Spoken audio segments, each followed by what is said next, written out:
A few years ago, I went to a conference where Joel Salatin was speaking, and he just wowed me. So I bought his book and brought it to my wife because she really loves all things agriculture, plants. She's the crazy plant lady. Well, Joel Salatin is sometimes called the lunatic farmer just because he's so different, but his message is important, and we're excited to have him with us today. So stay tuned to this.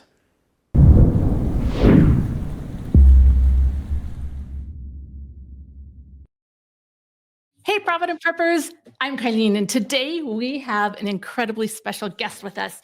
We have Joel Salatin, and quite frankly, I've been fangirling over him for many years. He just doesn't know this.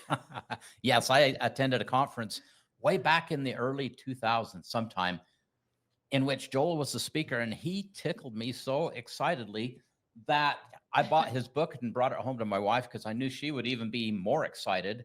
And so here we are. This is kind of a dream come true for her because this is her world, somewhat my world, but a lot of her world right here. But I'm the crazy plant lady, and when you look at the book, you can see it's very well worn. And one of the things that I super appreciate about Joel Salatin is that you just like your whole outlook on life. I really appreciate that. And there, I guess there's congratulations in order. You were just recently appointed to be the advertiser or the advisor to the Secretary of Agriculture. Well, actually, that's a little overblown. As Mark Twain used to say, the stories of my demise have been greatly exaggerated. And so yes, they did contact me, but my name is one of who knows how many. Nothing has happened. I don't expect anything to happen, and so we'll see if anything does happen. I have no clue, and I'm not. I don't have any expectations. But I've not been appointed anything. I've just been asked if I would be willing to serve in some capacity, and so we kind of danced around that a little bit. I'm not going to Washington. I'm not going to be an agency anything. If anything, it's just going to be a behind the scenes something or other. And I have no expectations. So that way you can never be disappointed, and we just go on with our lives. And if something happens, it happens. And if it doesn't, it doesn't. Yeah, but they could certainly use your voice of reason. Certainly. As one of your books says, everything I want to do is illegal. And somehow that's got to change. I mean, we've got to be able to do what's important in our lives and have it make a difference. And so why don't you tell us just a little bit, introduce yourself to our audience before we get started. So, we farm in Virginia, Shenandoah Valley, our family and team. And we came here in 1961. My parents, my mom and dad bought the place and worked off the farm, did the typical, town jobs to pay for the mortgage, and never made a living from the farm, but we did a lot of experimenting. So by the time I'm a teenager and I'm wanting to come back to the farm, how do I make a living on this little farm? And after college, how to make a living on this little farm. And so Teresa and I got married. We, made an apartment in the attic, and we called it our penthouse. And we lived, on, I don't know, $400 or $500 a month, very, very cheaply. Drove a $50 car, didn't have a TV, never went out to eat, never went on vacation. If we didn't grow it, we didn't eat it. If we could have grown toilet paper, we could have pulled the plug on society. And within a couple of years, we're able to save enough that I could quit and be on the farm full time for 1 year. And we decided to do that. And I didn't think we'd make it. I thought we'd come close, but not make it. But we did make it. And about 3 years in, we were able to, to breathe, to exhale, as I say, I think we're going to make it.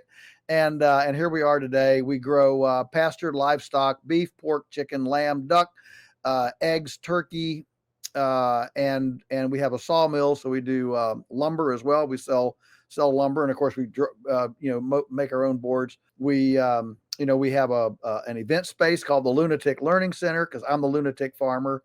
And we do gatherings, we do events, we do hay rides, we do seminars.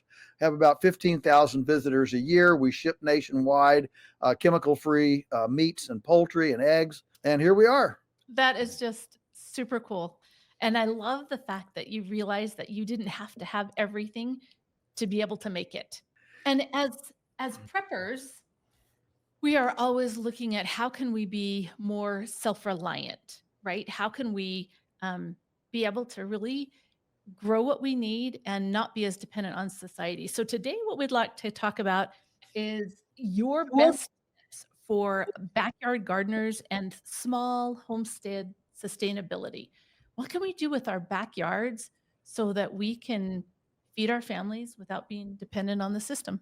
So yeah, we definitely do garden, but we don't sell produce as a matter of course. I mean, we've got a lot of people here, so we eat a lot of food just to feed the farm team. There's about 25 of us that live on the farm. So I would say the first thing that's important is to start loving people. Too many folks come to this in a kind of a hermit curmudgeon mentality. Me and Matilda, we're going to go out here, we're going to do this, we're going to do it all ourselves, kind of the John Wayne kind of deal. And we're big believers in mutual interdependence. So there are things that we don't do. I mean, we don't grow grain to feed our chickens. But what we've cultivated is a bunch of farmers in the area that do GMO-free grains, and we buy our grains from them. In fact, years ago when GMO came in and our feed mill laughed at me for wanting GMO free, I went around and I found a little local Mennonite family that had a 1950s mill in it and said, would you mind, grinding and mixing our feed for us? And they were thrilled because it was a point of tension in the family because, grandpa built the mill and now grandson's trying to, keep it painted and the gutters up and he wants to tear it down. And grandpa says, well, I did all this. And so we helped them. We got it back fired up and got it going. And that mill now services, they've got several employees and several trucks, and they service all the GMO free grain within about a 200-mile radius here in the Mid-Atlantic region. We're far bigger believers in mutual interest than complete self-reliance, because too often complete self-reliance means you're actually spending a lot of your time doing things you don't like or you're not good at. And so cultivating relationships with people, whether they're for us, a lot of it is they're on our team, but a lot of it is out in the community. I mean, we don't birth pigs, for example. That way we don't have to worry about a boar hog. We don't have to worry about sows. We don't have to worry about kids getting eaten by upset sows when somebody inadvertently steps on a piggy. And so we get our piggies from about 6 producers in the area that don't have farm visitors. And we give them a nice big steady market and price. And we don't have to worry about the boars and the sows.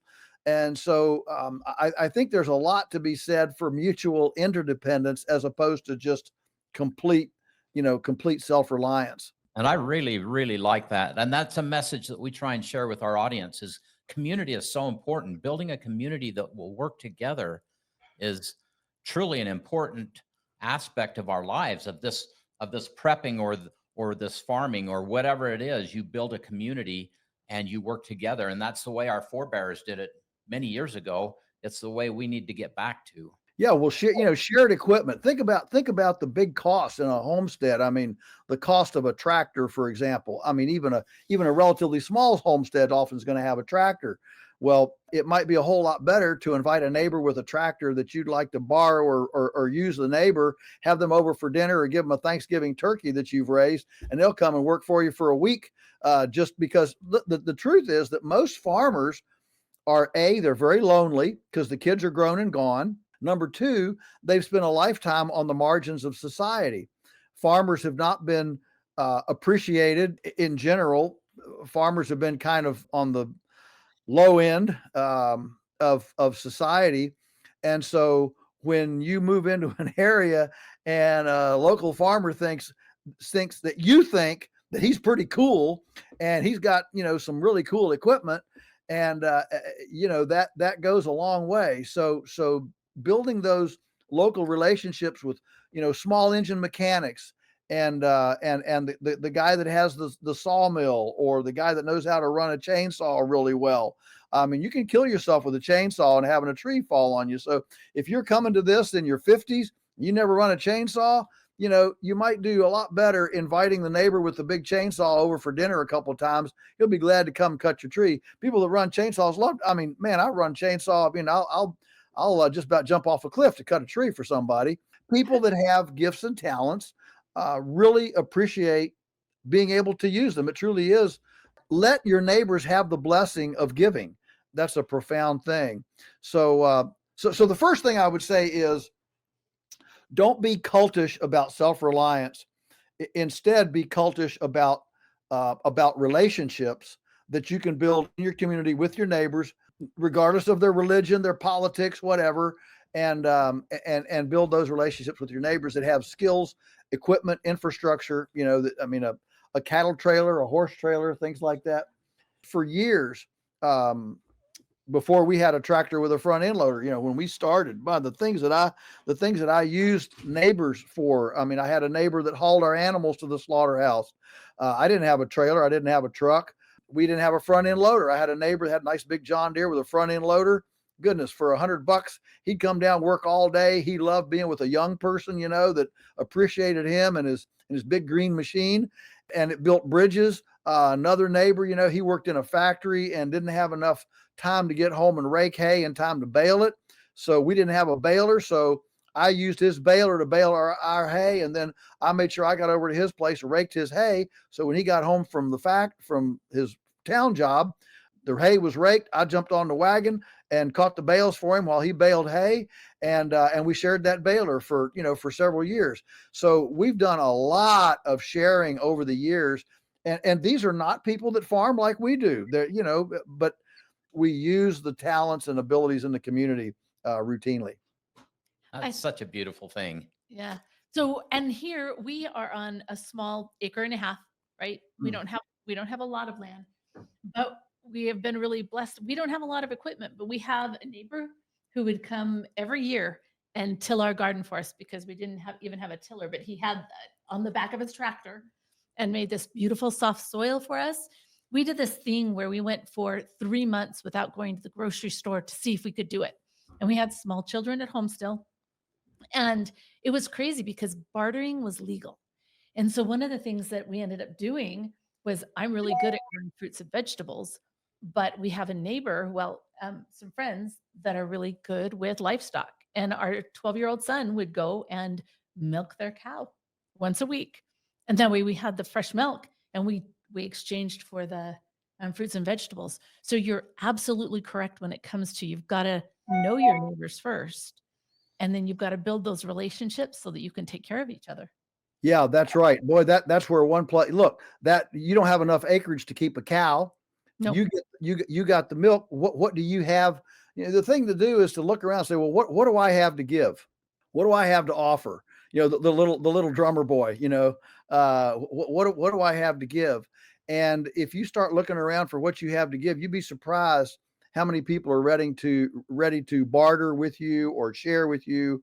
So with that in mind, let me give you a couple of things that I think, might be really practical and hands-on.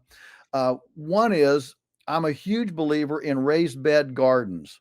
I know your neighbor tilled. I don't know if you're still tilling or not, but we're raised bed. You can throw away the tiller. And this year, Teresa and I, had a new brainstorm idea. We're getting to the age where we don't like to bend over as much. And if you get these high, like 30-inch high raised garden kits, they're expensive. They're whatever, $500, $600 a piece for just a little 4x8. And so we got a bunch of used junk corrugated roofing and cut it in 30-inch pieces, and just went up to the woods and found some locust trees, cut them 8x4, and just put an outside frame enough to hold those corrugated roofing there, so they're up and down. So they just sit on the ground, and the outside poles hold them together, but they're off the ground. In other words, there's no dirt. None of the wood is contacting the ground or the bed. That was what I was after. I was after, what can I build where none of the wood contacts the ground or contacts soil? So that's what we did. And they are fantastic. We just love them. 30 inches. And instead of putting them straight, apart from each other. I put them on an angle so I can go down the middle and just cock the front end loader of the tractor and dump compost and stuff, wood chips and things on them from the tractor bucket. If they were parallel like this, you can't turn the tractor far enough.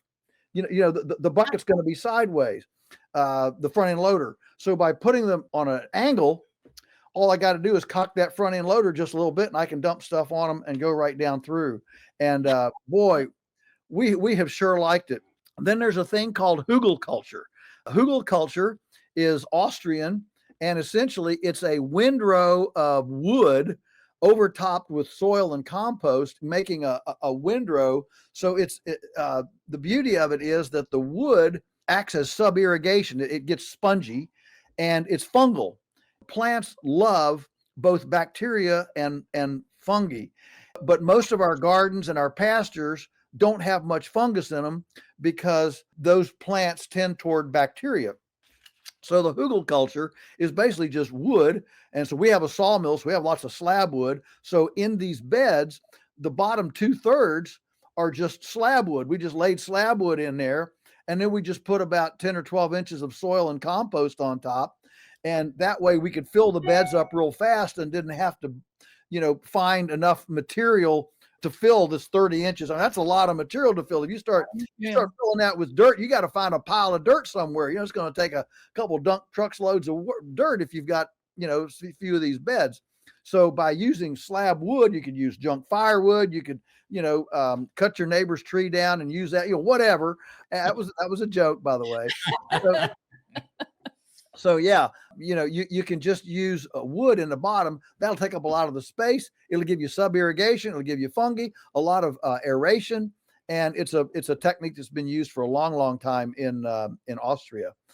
We've found that to be extremely beneficial. One of the things that I like about the beds too is that at this height, 30 inches, groundhogs can't get in them, rabbits can't get in them. But the only thing that can get in them is a deer.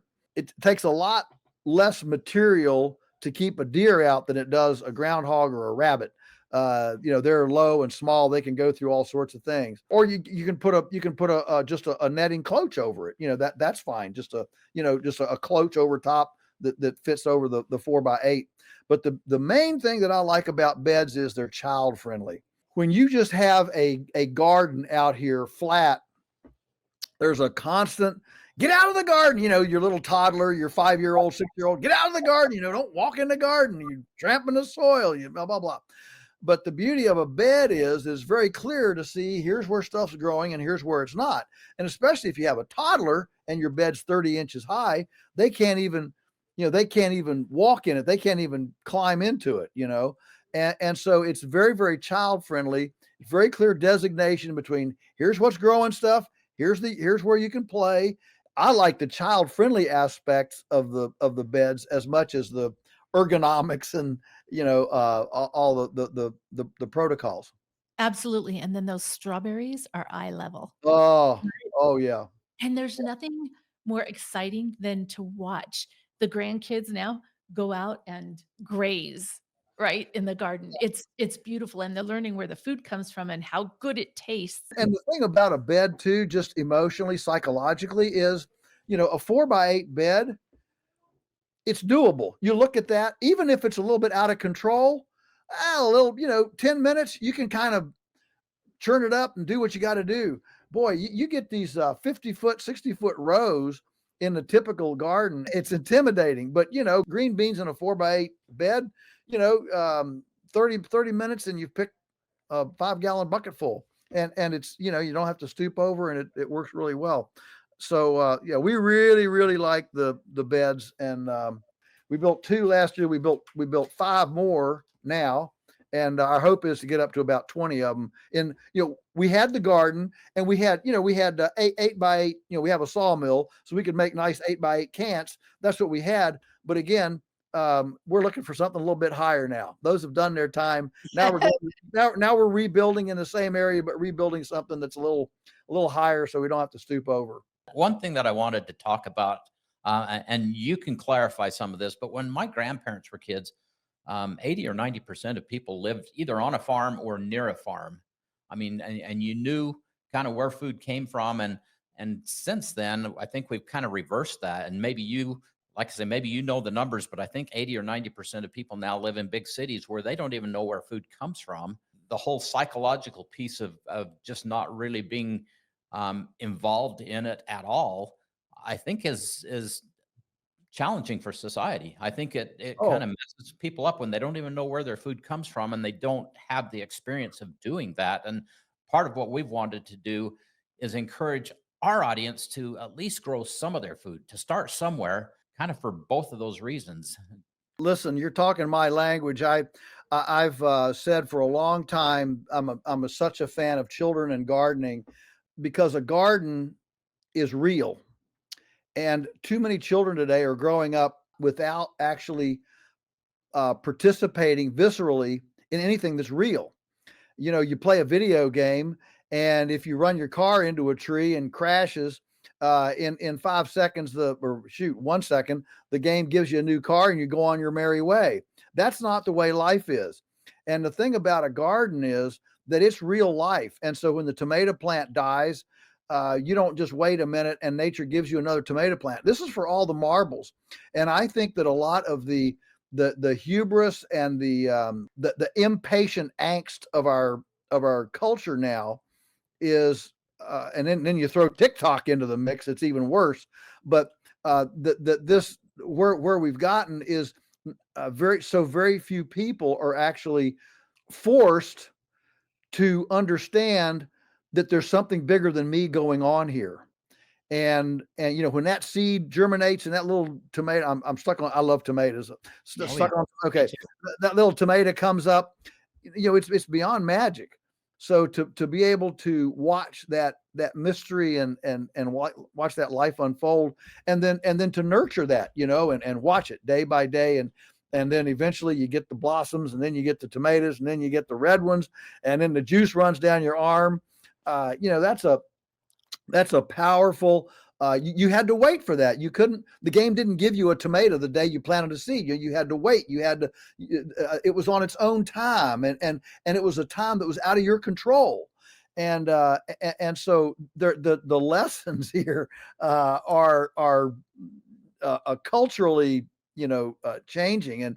And if I may add one point to it, that living on a homestead, you know, with plants and animals that you're caring for, that you're dealing with, and being surrounded by, you know, apple trees and different things, and life, you're surrounded by things that God made. If you're in the city, and I'm not saying it's a sin to live in the city, don't count No, me out, no, not at all. but in the city, your surrounding is primarily things that people make. You know, asphalt, street lights, cars, honking horns, you know, buildings. It's all about what people make. Whereas on the homestead, there's so many things to remind us of what God makes. And so even if you're in the city, you know, a quart jar of mung bean sprouts on the windowsill, you know, just anything that simple can bring the magnificence and the just the honor of life into a visceral point of your psyche. And we think that that's really that as our culture has moved away. I mean, there's a reason why urban areas are blue and country areas are red. When you look at the, you know, the election we had, and you look at the political, and I don't want to get all political on you, but you know, it's funny to me that all these greeny city people that want to know your farmer and know your food and all this, and that's wonderful, who think farmers are sharp or something, don't think they're sharp at all politically. They just want them to grow their food for them, but you know, don't make any decisions for me. And I would suggest that the common sense, the wisdom that comes from visceral participation in God's creation brings an element of humility and patience and cyclical understanding of cycles to us, that actually, you know, shows itself in all sorts of decisions that we make. And I was a part of that visceral education because my dad was a county extension agent, and we had big gardens. And I can tell you, I did not enjoy weeding at the middle of the day. You know, maybe I should have learned to do it early in the morning, but I had that experience and I treasure it now. And we raised our kids with that visceral experience of being on the homestead and growing and watching things grow and develop and learning how these things work. And so what a blessing. And I hope more people will embrace that. I'd like to add just a little bit to that. So, I am a crazy plant lady. I love to be outside in my garden. It makes me happy. And I think our world is filled with a lot of anxiety and depression. And not that this would solve all of it, but for me, I go outside and I work for an hour and I'm a different person, huh? Yeah, well, it's an abundant thing. I mean, when you take a packet of seeds and and you suddenly have a wheelbarrow full of butternut squash, that's pretty cool. Man, It- that's really cool. And it's an abundance thing. And we live in a time where people are paranoid of running out, of a scarcity, of just abject fear about that. And when you garden, you realize, wow, this is not a scarce planet. This is an abundant place, and it rewards me way more than I deserve. And there are obviously all sorts of good spiritual implications, when you go down that path. So one thing that I'd like to talk about is if if you're on a little homestead or a little backyard, so you've got a half acre or whatever, and you're trying to survive on it, how do you keep fertility in the soil? What would you tell our audience? Well, you're a crazy plant lady. I'm a lover of chickens. I just think everybody needs to. In fact, in my book, Polyface Micro, I have a chapter on how to have chickens and rabbits in a Manhattan apartment on a footprint the size of a lazy boy layback chair. I just think the chicken is the ultimate. I mean, talk about the ultimate recycler. They take kitchen scraps. In fact, when Pat Foreman wrote City Chicks, she did the math and she said if 1 in 3 American households had enough chickens to eat their kitchen scraps, there would not be an egg industry in the U.S. I mean, imagine that there would be nobody shopping for eggs in the supermarket. I mean, that whole egg cake would be gone. I mean, it just not even existing. That always just touches me, that it actually is that simple. And so a chicken can take your kitchen scraps, your junk, takes worms, bugs, the Japanese beetles on your plants, the Colorado potato beetles on your potatoes, and the beetles on your whatever, your grapevines, and turns them into eggs. I mean, it's the ultimate recycler, and they're small. A chicken's not going to run over and stampede your kid. You might get a little scratch, but they're not like a cow or a pig that could actually hurt a child. They're very, very child friendly, and you can have 3 or 4 of them pretty easily, in a very, very small footprint. So the question was about fertility. Why am I talking about chickens? Because I think our weak link on our homesteads is that we're not actually leveraging the waste stream that we all create. And I haven't even gotten to poop yet. I mean, humanure. Okay. Let's just deal with the kitchen scraps and the chickens. And that includes, lawn clippings. It includes garden, weeds, things like that. So on a very small place, an acre and a half, you can easily have a coop of chickens.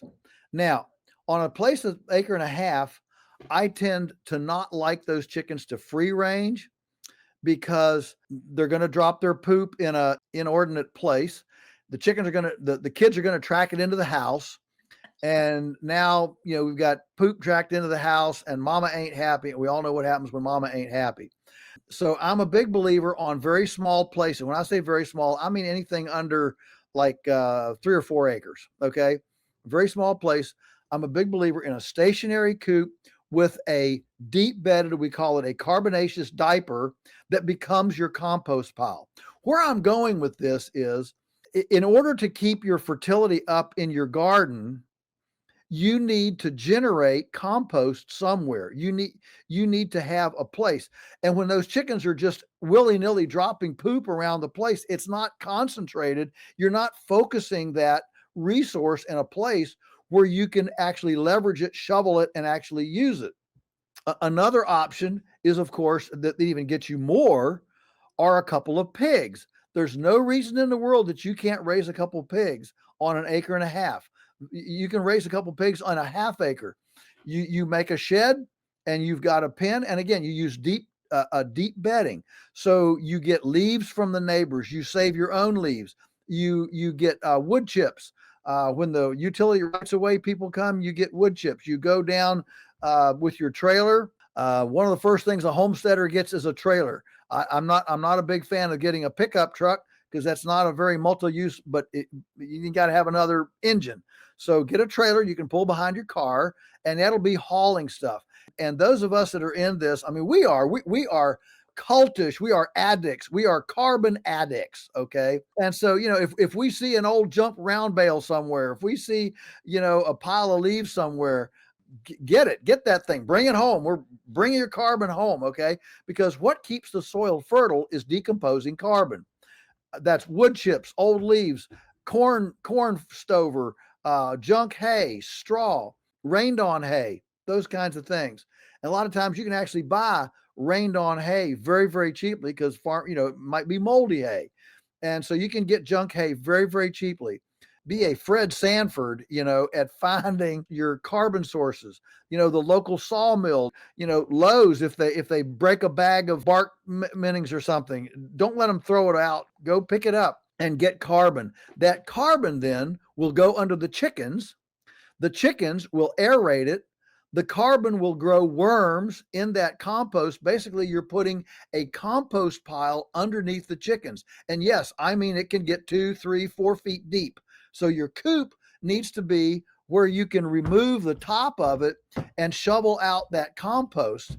The same thing with the pigs.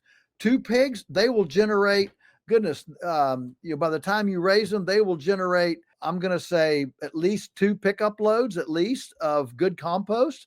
And the point is, again, the big, deep carbonaceous diaper now, you have grown your own food, your own meat, but you've actually imported, you've imported feedstocks and you've synergized it through the pig. The animal is like a very fast compost pile. The digestion is like a real fast compost. And so by letting the animals do this naturally with their bedding, it takes a lot of the guesswork and the science and the fragility out of a compost, because the beauty of a digestion of an animal is it's always the right temperature, always the right bacteria, always the right moisture. And so an animal can compost through digestion in 24 hours, what it would take you and I to do 6 months with a compost pile, and it's a lot less risky. So the key to homesteading, I think, from the fertility standpoint, is getting, my favorite is the chicken and the pig, getting that animal in, bringing in your feedstock, grain and carbon. Those are your 2 things. You're letting the animal do the mixing. Now you have actually a pile once a year, a significant pile that's concentrated, that's shovelable, that you can get into the garden and grow and put around your fruit trees and all your plants. How long would you let each one of those age? The chickens, you wouldn't have to age it at all. The pigs, you would probably want it to age, 60 days. Here's the thing about the pigs. They're very fastidious. The chickens aren't. The chickens just poop wherever they want to poop. They don't pick a spot. Pigs are actually fastidious. They pick a toilet spot. So they have a lounge spot over here. So they have a lounge spot over here, toilet spot over here. So when you mix that up, you're going to kind of want to mix it to let it age. And that's where you have your neighbor with the front end loader, or you get the strong teenage kids, and you have a compost turning party. And what you do is you serve the pigs that made it. Now they're done, and you have pork barbecue or pulled pork, to eat, to turn a party into the chore. So you always try to turn your chores into times of festivity. Now, adding rabbits to that. Mm-hmm. Seems to me that I had read about you've got your rabbits in the cages and you've got your chickens running under, and then you take them all out and put the hogs in. That works just fine. Yeah, if you want to really compound your chicken thing, put rabbits up above, chickens underneath, And the beauty of rabbit manure is it's very much like horse manure, especially if you give rabbits, grass and twigs and hay and things like that to eat. It's known as cold manure. See, chickens don't pee. That's why chicken manure is hot, because urine is where the nitrogen is. And nitrogen's like bleach, the ammonia and nitrogen, that those go together. And so the nitrogen is in the urine. So all the other animals besides birds, cows and pigs and rabbits and all this, they separate it. They have a urinary, they're like us, they have a urinary tract and a solid GI tract. Okay. They separate it. Chicken doesn't. They mix it. And so that's why their manure is so quote unquote hot. Rabbit manure is very cold, like horse manure. Cow is in between the chicken and the pig. The beauty of rabbit manure and horse manure is that it has so much fibrous material in it, and it's not sloppy and wet, that it can actually go in the garden fresh, as a side dressing, as a fertility side dressing, just fresh. Now, it's probably, even on something like Swiss chard or kale or something like that, because it's cold. If you put fresh chicken manure, it's so hot that it'll burn the plants, they'll turn yellow, and it can actually kill them. Another thing that I wanted to mention here, and I think we've alluded to it a little bit, is some of us, as we get a little older, it's a little harder for us to do all of this. And what we encourage our audience to do is find a younger person who wants to learn, who is willing to learn, who doesn't have the opportunity in their own space, their apartment or whatever, to come and enjoy that experience and learn. I think that's just such a wonderful combination, the wisdom of age and the strength of youth. Yeah. Just be any thoughts on that? Absolutely. I mean, that's the whole successional program. I mean, that's the way throughout history, that's the way tribes developed wealth, was leveraging youthful enthusiasm on elder wisdom.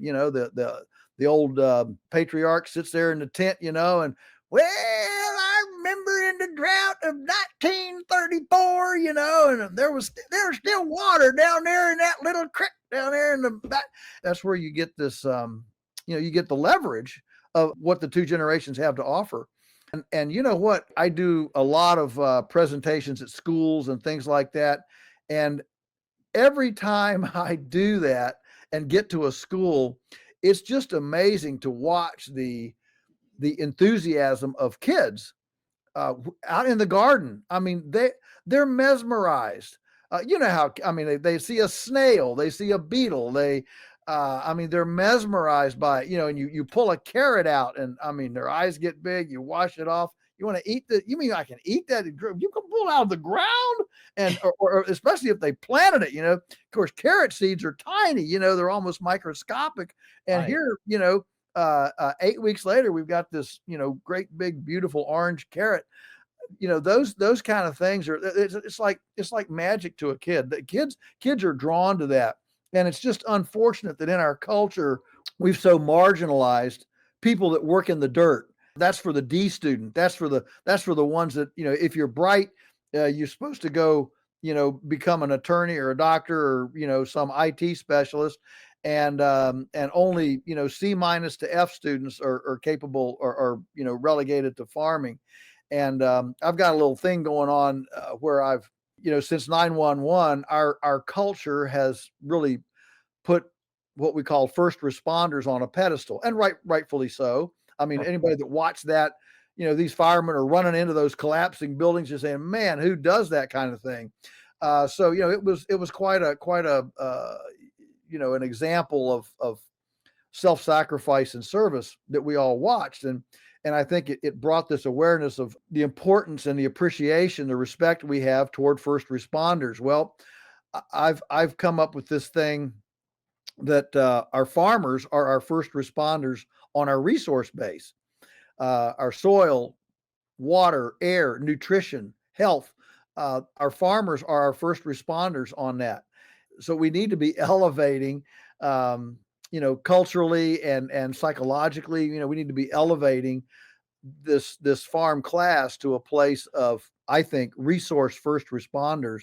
to tell this story. And little children who haven't gotten all to the icky, ishy stage yet. I'm talking about somebody under 10 years old. They don't care at all about getting dirty. They don't care at all about getting out there wallowing around and doing this. And they don't say, oh, I'm too smart for this. No little kid does that. Now, when they get 13 and 14, yes, then you get a little bit of this prudishness. But 10 and under, man, they're all into it. And it's just amazing how I've seen that, including, butchering chickens and being involved in all that. The kids love that sort of thing. It's awesome. It's a great way to raise a family, I think. It's sometimes we really do need to, it takes a village to raise a child, and not all kids have the same opportunities. So when we can provide those opportunities for them, I think we should. I think we Yes, should. absolutely. Absolutely. Joel, this has been amazing. Thank you so much very fun. much for coming on with us. If you could just motivate our audience to do something in just a little bit of time, right?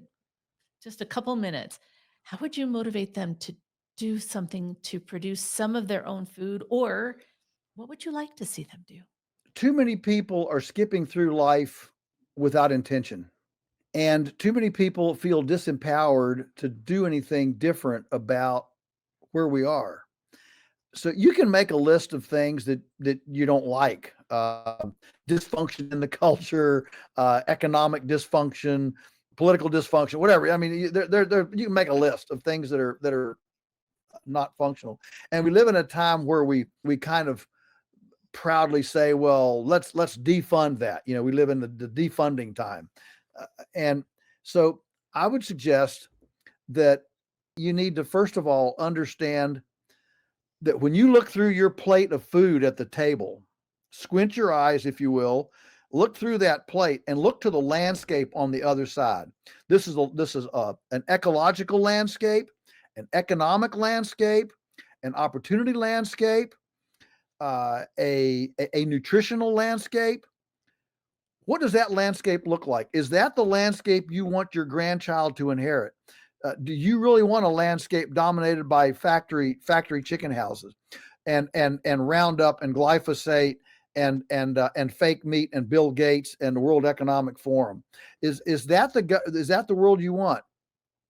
If it's not, and I'll bet that most of your listeners would say, no, that's not a world I want.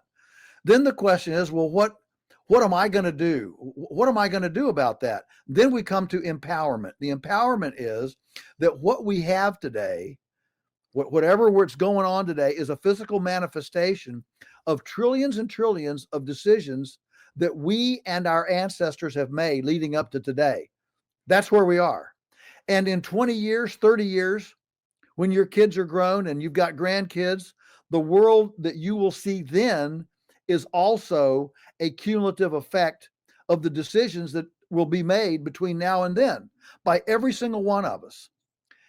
And so you don't have to be a victim of the current system. You don't have to be sitting in the bleachers moaning about where we are.